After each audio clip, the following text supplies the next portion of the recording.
Morning everyone. आपण बघत आहोत सिव्हिल थर्ड इयरचा सब्जेक्ट वॉटर रिसोर्स इंजिनिअरिंग. या वॉटर रिसोर्स इंजिनिअरिंगमध्ये आपण लास्ट लेक्चरमध्ये बघितलं आहे की इरिगेशन एफिशियन्सी, त्या इरिगेशन इफिशियन्सीमध्ये बघितलं आहे first water conveyance efficiency means N एचची व्हॅल्यू बघितली. तर एन एचची व्हॅल्यू आपण कशा पद्धतीनं डिटरमाइन करतो, W F divided by W R. What is mean by W R आणि W F. W F means काय, water deliver to farm or irrigation plot, आणि डब्ल्यू आर मीन्स काय, वॉटर कॉन्व्हेन्स इफिशियन्सी. बरोबर. त्यानंतर second जो point बघितला आहे water application efficiency. Water application efficiency means N S, water application efficiency. तर यामध्ये जर बघितलं की A is equal to W S divided by W F. W S divided by W F. What is mean by A. A means काय, water application efficiency. W S means काय, water store in the root zone during the irrigation. आणि W F means काय, water delivered to the farm. बरोबर. या पद्धतीनं आपण बघितलं. त्यानंतर थर्ड जो बघितला तो वॉटर यूज इफिशियन्सी. तर या वॉटर यूज इफिशियन्सीमध्ये एन यूची व्हॅल्यू बघितली. तर एन यूची व्हॅल्यू आपण कशा पद्धतीनं फाइंड करतो, तर एन यूची व्हॅल्यू आपण कशा पद्धतीने फाइंड करतो की N U is equal to W U divided by W D X into 100. या पद्धतीनं आपण वॉटर यूज इफिशियन्सी याची व्हॅल्यू आपण फाइंड करतो. त्यानंतर नेक्स्ट बघितलं आहे water storage efficiency. Water storage efficiency आपण कशा पद्धतीनं आपण ती फाइंड करतो की वॉटर स्टोरेज इफिशियन्सीमध्ये जर बघितलं तर N S is equal to W S divided by W N into 100. Means N S is water store efficiency आणि W S means water store in the root zone during the irrigation, आणि W N means water needed. या पद्धतीनं आपण value बघितली. त्यानंतर पाचवी जी बघितली water distribution efficiency. Water distribution efficiency. तर वॉटर डिस्ट्रीब्युशन इफिशियन्सीमध्ये आपण एन डी याची व्हॅल्यू बघितली. N D is equal to काय लिहू शकतो, 100 ब्रॅकेटमध्ये 1 minus Y divided by D. बरोबर. 6 नंबर जो आहे consumptive use efficiency. Consumptive use efficiency यामध्ये जर बघितलं तर या निटा सी यू याची व्हॅल्यू जर बघितली, निटा C U is equal to W C U divided by W D into 100. या पद्धतीनं आपण ही व्हॅल्यू आपण बघितली. तर यानंतर आपण जो नेक्स्ट पॉईंट जो आहे determination of irrigation requirement of crop. Determination of irrigation requirement of crop याच्याविषयी आपणास माहिती घ्यायची की यामध्ये आपण सांगू शकतो in order to determine the irrigation requirement of certain crop during its base period the following term are required. त्यामध्ये फॉलोइंग टर्म काय आहे, रिक्वायर्ड. त्यामध्ये फर्स्ट जो आहे तो काय, इफेक्टिव्ह रेनफॉल. फर्स्ट जो आहे तो काय आहे, इफेक्टिव्ह रेनफॉल. तर इफेक्टिव्ह रेनफॉलमध्ये जर बघितलं तर इफेक्टिव्ह रेनफॉल मीन्स काय, R E is equal to means effective rainfall is that part of the precipitation falling during the growing period of crop that is available to meet the transpiration need of the crop. Effective रेनफॉलमध्ये आपण काय सांगू शकतो की effective rainfall is that part of the precipitation falling during the growing period of a crop that is available to meet the evapotranspiration need of the crop. त्यानंतर जो second जो आहे consumptive irrigation requirement means CIR. Consumptive irrigation requirement म्हणजे जर आपण बघितलं तर काय सांगू शकतो, consumptive irrigation requirement is defined as the amount of irrigation water that required to meet the evapotranspiration need of crop during its fall growth. Therefore, consumptive irrigation requirement means CIR is equal to CU minus RE. What is meant by CU? CU means काय? Consumptive use of water. CU means काय? Consumptive use of water. या पद्धतीने आपण consumptive irrigation रिक्वायरमेंटचा formula CIR या पद्धतीने write down करू शकतो, CU मायनस RE. त्यानंतर नेक्स्ट नेट इरिगेशन रिक्वायरमेंट. आता नेट इरिगेशन रिक्वायरमेंट मध्ये जर बघितलं तर net irrigation requirement is defined as the amount of irrigation water required at the plot to meet the evapotranspiration need of water as well as other need such as leaching. Thus NIR means net irrigation requirement is equal to CU minus RE. Positive water lost in deep percolation for the purpose of leaching. Net irrigation requirement मध्ये आपण काय सांगू शकतो की net irrigation requirement is defined as the amount of irrigation of water required at the plot to meet the evapotranspiration need of water as well as other need such as leaching. बरोबर, या पद्धतीने आपण नीट irrigation रिक्वायरमेंटमध्ये आपण सांगू शकतो. त्याच पद्धतीने जो थर्ड जो आहे फीड इरिगेशन रिक्वायरमेंट. आता फीड इरिगेशन रिक्वायरमेंट मीन्स काय, तर त्यामध्ये आपण सांगू शकतो की field irrigation requirement is the amount of water required to meet net irrigation requirement plus the water lost in percolation in the feed water courses, feed channel and feed application of water. If NITA is water application efficiency, we have feed irrigation requirement is equal to net irrigation requirement divided by NITA. Net irrigation requirement divided by NITA. या पद्धतीनं feed irrigation requirement FIR आपण सांगू शकतो. त्यानंतर जो fourth जो आहे की ग्रॉस इरिगेशन रिक्वायरमेंट. आता ग्रॉस इरिगेशन रिक्वायरमेंटमध्ये जर बघितलं तर आपण सांगू शकतो की gross irrigation requirement is the sum of water required to satisfy the feed irrigation requirement and the water lost as conveyance loss in distribution up to the feed. If NA is the water conveyance efficiency, we have gross irrigation requirement is equal to काय लिहू शकतो, feed irrigation requirement बरोबर divided by NITA into C. या पद्धतीनं आपण सांगू शकतो. काय बघितलं आपण, फर्स्ट काय बघितलं, इफेक्टिव्ह रेनफॉल मीन्स RE. त्यानंतर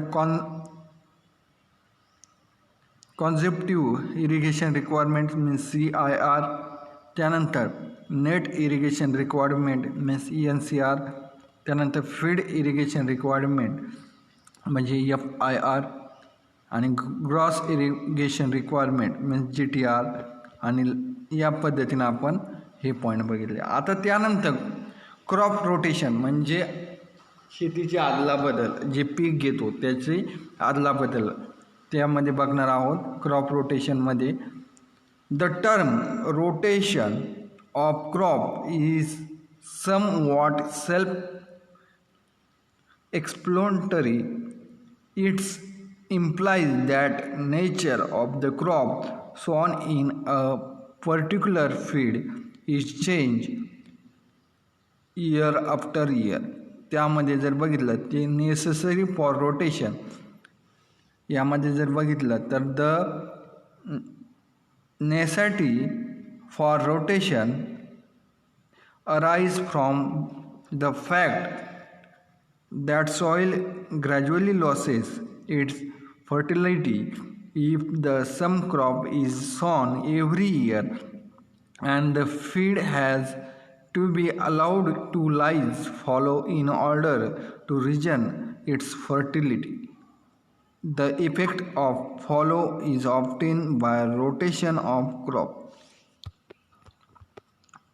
त्यामध्ये जर बघितलं की all crop require similarly type of nutrient for their growth but all of them do not take in the same quantity or proportion. Some crop favour certain plant nutrient and take them more than the other. Thus, if practical crop is grown year after year, the soil get deficient in the plot food favored by the crop. If different crop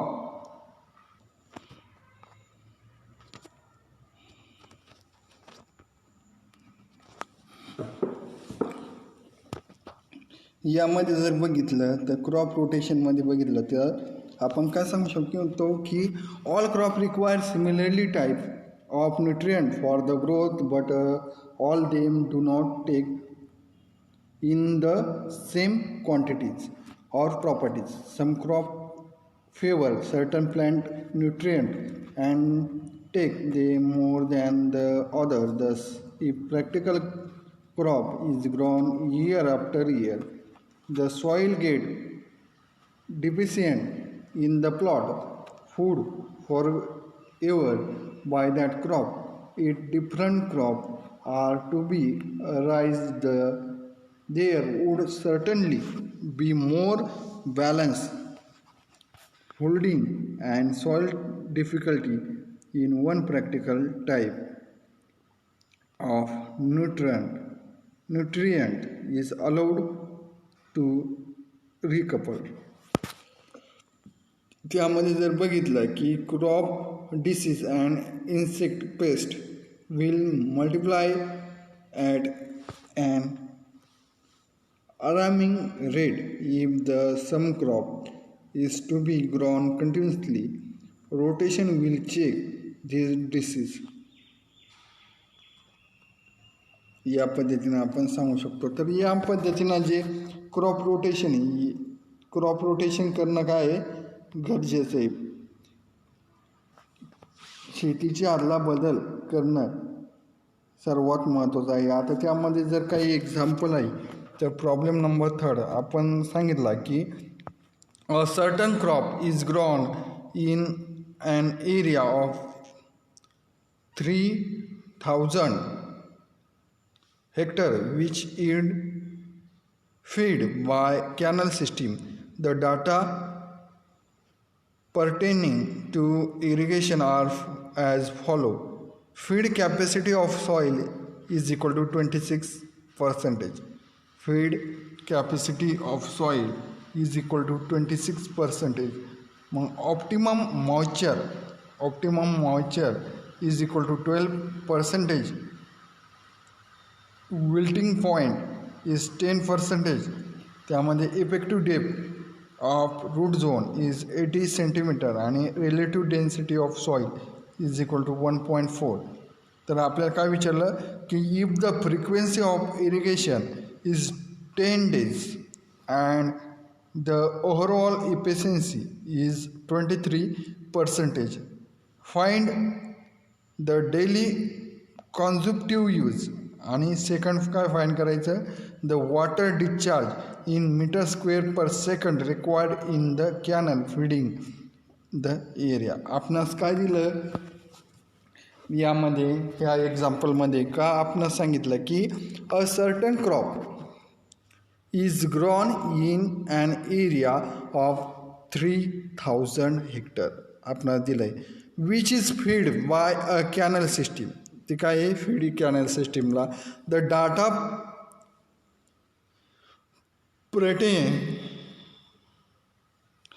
to irrigation are as follows. Feed capacity of soil is equal to 26%. आपल्याला काय find करायचा, optimum moisture is equal to 12, permanent wilting point 10%.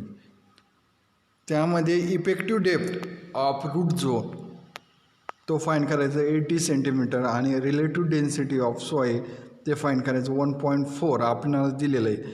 If the frequency of irrigation is 10 days and overall efficiency is 23. आपल्याला find काय करायचं, the daily consumptive use.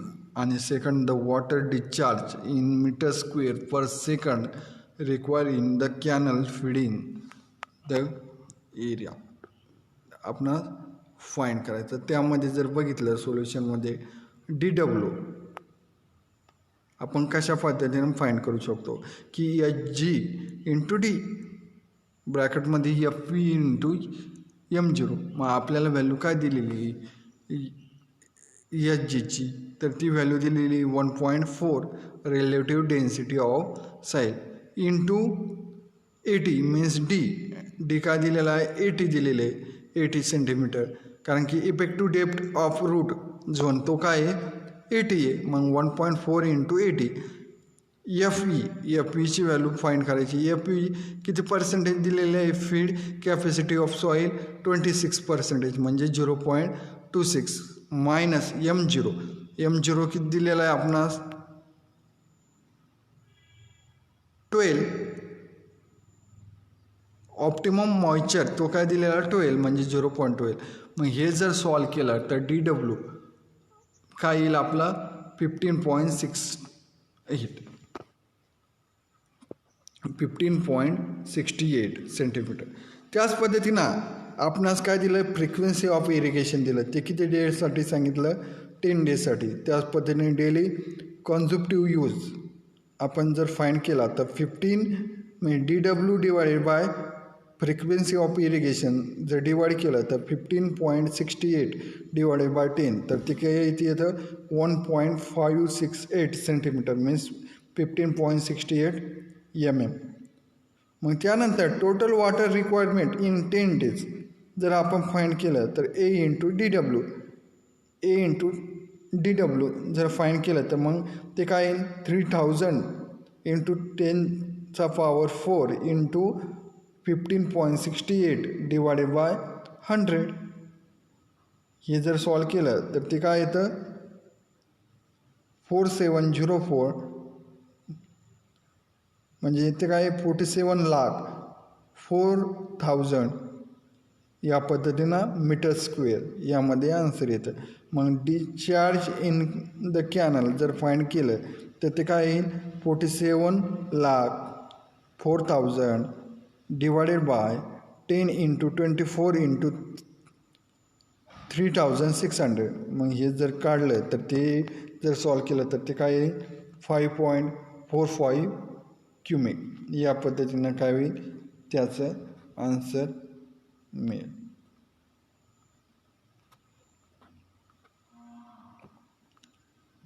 त्यानंतर आपणास याच पद्धतीने एक्झाम्पल दिलं आहे की प्रॉब्लेम नंबर 4 आपल्याला दिला आहे का the gross commanded area for distributed in 20,000 hectare आणि 75% of which can be irrigated.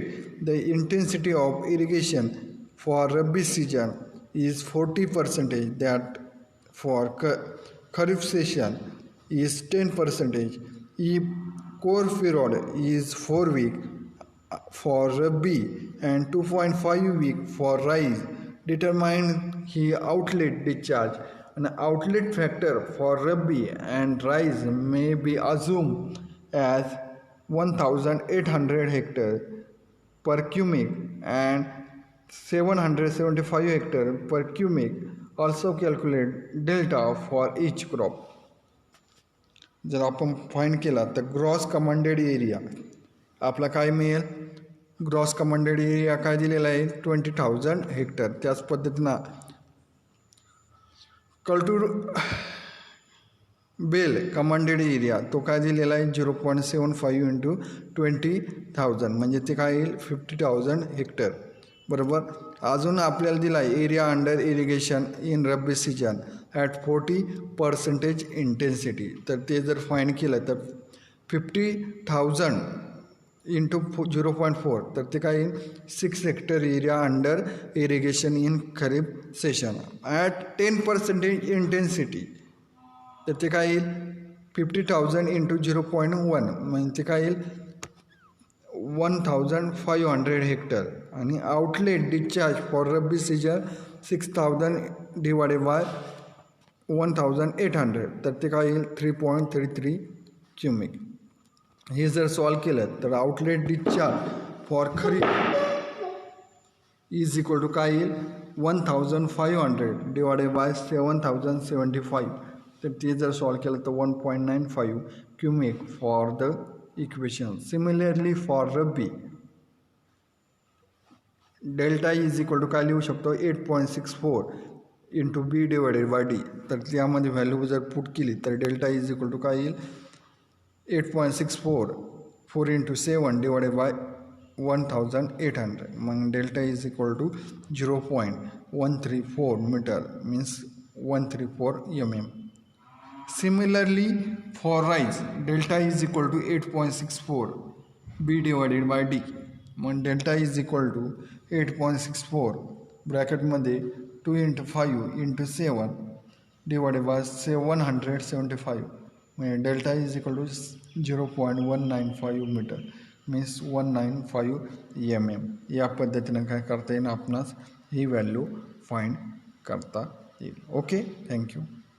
यानंतरचं lecture नंतर बघूया.